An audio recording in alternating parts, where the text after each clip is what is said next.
moi, donc Ladjli, j'ai grandi en banlieue, je suis arrivé en banlieue en 82 à peu près. Donc je suis né à Montfermeil plus précisément, dans le 93. Et j'ai grandi là-bas et j'y habite toujours. Je suis d'origine malienne, mes parents ils sont arrivés en France dans les années 60, je crois. Il s'est installé, et voilà, il a fait sa petite vie, il a fait ses gosses et on a atterri dans la cité des Bosquets. 13 frères et sœurs, famille nombreuse.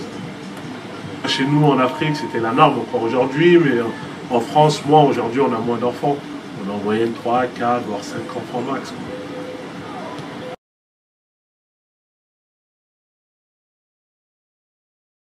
Je faisais beaucoup de sport, j'ai fait beaucoup de foot, j'ai joué au foot pendant 7 ans, j'ai fait du basket, du hand, donc ouais, le sport, j'étais très sportif à l'époque. Aujourd'hui ça a un peu changé, mais c'est vrai que j'ai joué longtemps au foot, au basket, au hand jusqu'à mes 17 ans. Donc voilà. Après mon enfance, ouais, une enfance franchement super cool, vraiment. Moi j'ai regardé des bons souvenirs, certes on habitait dans une cité qui était assez mouvementée. Mais j'ai une enfance qui était vraiment géniale. Vraiment, je le dis, je l'assume. C'était, tu vois, j'ai eu une belle enfance. La rencontre, elle est simple. Là, on devait avoir 8 ans, 8-9 ans. On allait dans le même centre de loisirs avec Kim. Donc la rencontre, elle s'est faite là-bas, tu vois, dès le plus jeune âge. Donc depuis 8 ans, on est potes et là, on a grandi ensemble, on a évolué ensemble, on a monté ce collectif. Aujourd'hui, on continue à évoluer tous ensemble.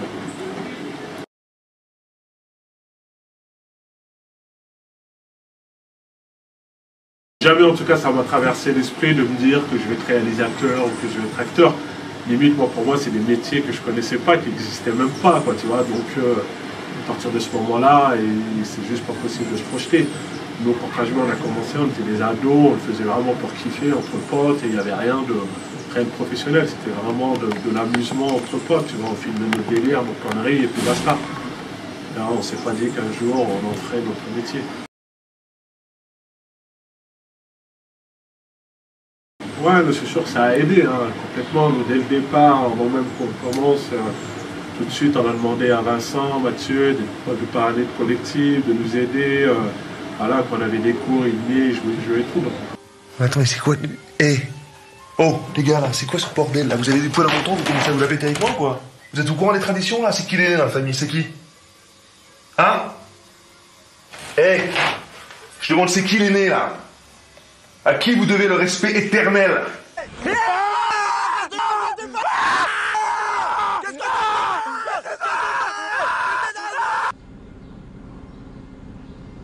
te dépose où?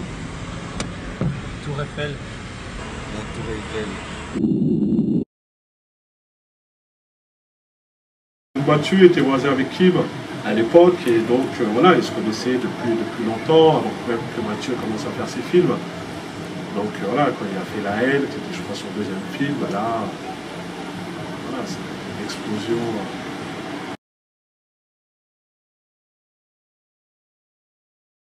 Après en même temps, Courtrajmé, les réalisateurs à l'époque c'était Kim et Romain. Moi j'ai commencé avec Courtrajmé, j'étais acteur, tu vois, c'est vraiment comme ça que j'ai commencé ma carrière en tant qu'acteur. La réalisation elle est arrivée un peu plus tard. Alors, on était dans l'ombre, mais on n'était pas à la réal, on faisait nos petits courts-métrages, c'était cool, mais à cette époque-là, on ne se disait pas, voilà, il n'y avait pas spécialement de pompette ou quoi que ce soit, on était un collectif, on était tous ensemble, et puis voilà. Après, c'est vrai qu'il y en a certains qui ont émergé plus rapidement que d'autres, mais on n'était pas dans cette optique de se dire on va réussir à tout prix ou non, c'était vraiment un groupe, des potes qui avaient une idée, on les développait tous ensemble, et puis voilà, c'était cool.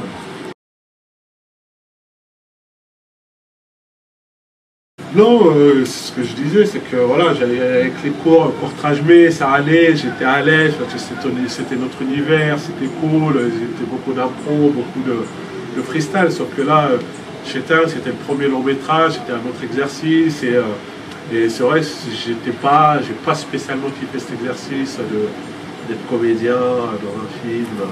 Voilà, je me suis dit après, en tout cas après chez Tain, je me suis dit c'est pas forcément ce que j'avais envie de faire. Donc c'est là où j'ai commencé à me mettre derrière la caméra et à réaliser mes projets. À la base, c'était un délire, je kiffais, mais j'ai l'impression que dès que ça s'est professionnalisé, que c'était, je sais pas, je me suis moins retrouvé On a l'habitude de bosser nous, entre nous, de tout faire entre nous. Peut-être le fait d'avoir toute une équipe, des gens, du monde et tout, j'étais pas à l'aise. J'étais pas à l'aise. Bah, j'ai tranché, moi, comme déjà à cette époque, je filmais déjà, donc ça s'est fait presque automatiquement. Comme je dis, moi j'ai toujours eu une caméra, donc j'ai toujours pu filmer, donc filmer je savais faire, donc à un moment je me suis dit allez, ça s'est fait presque automatiquement.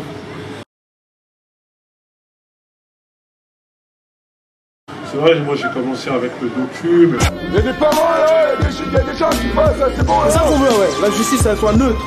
Elle soit pas avec la police, elle soit pas avec les jeunes. Neutre. Voilà, j'ai fait du cours, j'ai fait de docu-fiction, voilà, moi ce que je kiffe vraiment c'est filmer, raconter des histoires. Donc voilà, c'est ce que je fais. Après je me dis pas, je me dis aujourd'hui réalisateur, mais voilà, après j'ai pas spécialement une spécificité, je peux faire du nom, comme je peux faire du plan, comme je peux faire du nom. Aujourd'hui, ouais, je l'assume, je suis réalisateur. Après, en plus d'être réalisateur, j'ai d'autres casquettes, mais je me définis vraiment en étant réalisateur.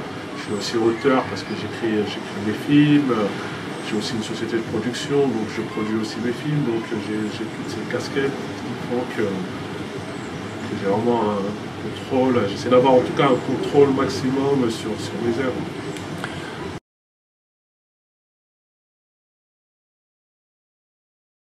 Ensuite, j'ai fait un docu-fiction qui s'appelle Go Fast Connection. Monsieur, bonjour. Bonjour. La caméra, s'il vous plaît, vous coupez contact. Nous sommes loin ici de la French Connection des années 70 et du port de Marseille.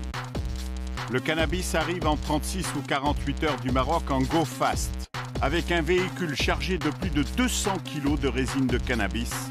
Ensuite, il y a eu 365 jours au Mali, où on a couvert la guerre pendant 1 an.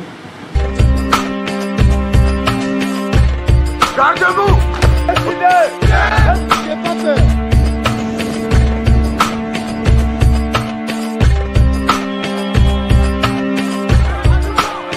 Nous allons les dégager de là! Oui! C'est l'application des charia, ce n'est pas une autre chose.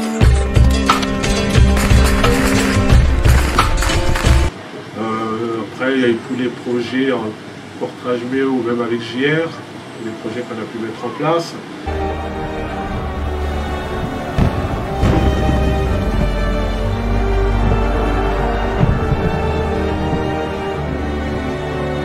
Ensuite, à voix haute, documentaire, pareil, c'est un documentaire sur un concours d'éloquence. Je suis là pour vous préparer au concours Eloquentia, qui dans 6 semaines va élire le meilleur orateur de la Seine-Saint-Denis. Quel que soit votre niveau de départ, vous pouvez progresser. La seule condition, c'est que vous y mettiez de vous-même. Quand tu parles et que les gens t'écoutent et que les gens te regardent, t'as l'impression que tu peux tout faire. Tu peux conquérir le monde. Le court-métrage est misérable. Après, j'ai fait beaucoup de docs pour la télé aussi, mais bon, ça reste des commandes, c'est pas des trucs perso que j'assume, voilà, ça reste des commandes, clairement. Après, comme je dis, c'est difficile de vivre de son art, comme je l'ai dit, juste de son art. À côté, on est obligé de faire d'autres choses, hein. On a tous des vies, des factures, des enfants, voilà. Donc à un moment, voilà, on est obligé de quand même faire rentrer un peu d'argent. Total, bien sûr. Après, donc, comme j'ai dit, on est multicasquette, voilà, ça fait longtemps qu'on fait ça, donc avec le temps, on a appris.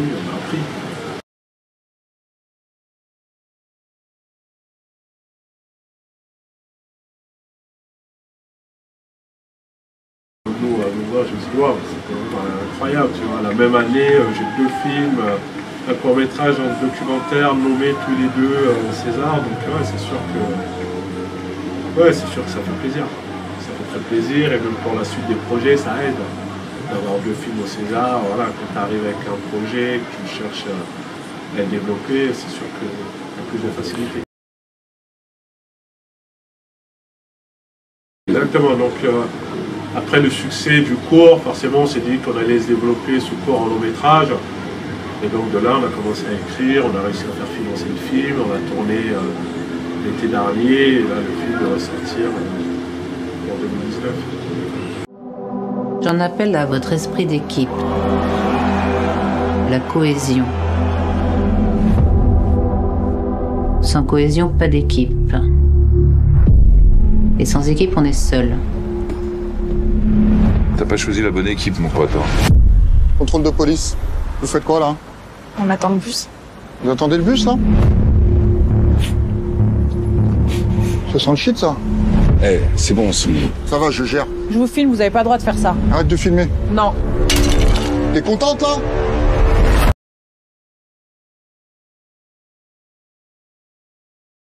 C'est 3 volets. C'est une trilogie où j'ai lancé le premier qui s'appelle Les Misérables. Il y en a 2 autres qui vont suivre. Pour le prochain, on est en écriture et ensuite il y aura le troisième qui viendra dans 2 ans.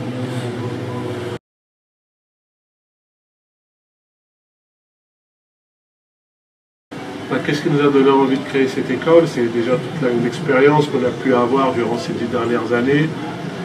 Je sais pas, on s'est dit qu'il fallait renvoyer l'ascenseur, parce que nous, moi je viens de Clichy, la plupart des films ont été tournés sur ce territoire, donc on s'est dit que symboliquement c'était fort de monter cette école déjà sur le territoire, et par la suite la développer dans d'autres villes, dans d'autres pays. Donc on a lancé cette première école sur le territoire de Clichy et de Montfermeil. Donc c'est l'école Courtrajmé, on en est à notre 2e session, on a lancé une première session de scénariste, et la 2e session de réalisation, et la 3e qui sera une session de post-production montage. Donc la première année, on propose une formation de 9 mois, c'est 3 fois 3 mois à chaque fois. Et dès l'année prochaine, on a pour ambition de proposer des formations plus longues qui vont durer 9 mois. L'idée c'est ça, c'est de transmettre, c'est de former la nouvelle génération qui arrive, ici des quartiers, des zones rurales, de toute la France aussi. Tu vois, aujourd'hui, c'est vrai que c'est pas facile d'accéder à toutes ces écoles de cinéma. Donc nous, on lance cette école qui est gratuite, qui est ouverte à tous, sans condition de diplôme, sans condition de quoi que ce soit. Il faut juste être motivé, avoir une envie de film, une idée, et à partir de là, on fonce. On a très peu de financement, on fait vraiment avec les moyens du bord, avec les énergies qu'on peut avoir autour.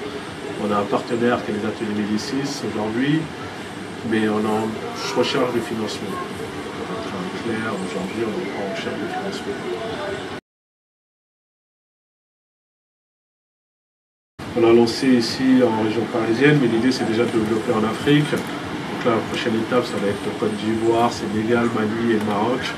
Là, ça c'est le prochain projet qu'on va mettre en chantier. Pareil pour la Guadeloupe, là, on est en discussion avec pas mal de personnes, on aimerait bien la lancer ici, donc s'il y a des partenaires, des gens qui seraient intéressés donc, pour nous aider à développer l'école ici, donc on aimerait beaucoup.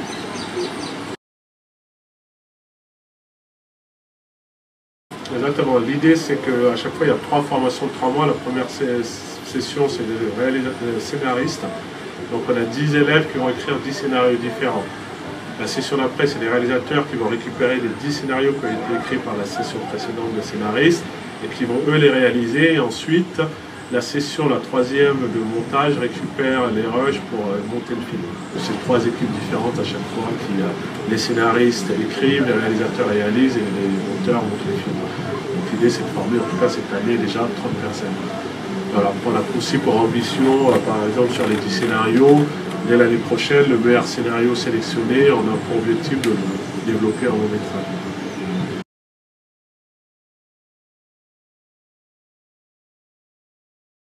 Avec peu de moyens, on peut réussir à produire un film.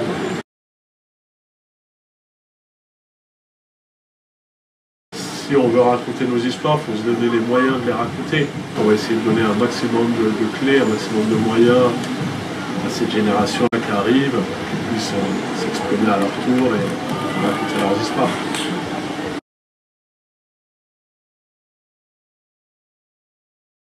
Belle surprise, très bel accueil, très beau festival, nouveau regard, franchement chapeau à toute l'organisation, c'est vraiment top. C'est vrai que j'ai pas trop eu le temps de bouger, de me balader, mais ouais, première impression, ouais, une belle énergie, une grosse énergie, on a vu quelques films, et ouais, les films sont bien produits, sont bien réalisés, donc on se dit, il y a quand même un gros potentiel. Grosse dédicace au magazine Loup. N'hésitez pas à le soutenir, c'est du bon.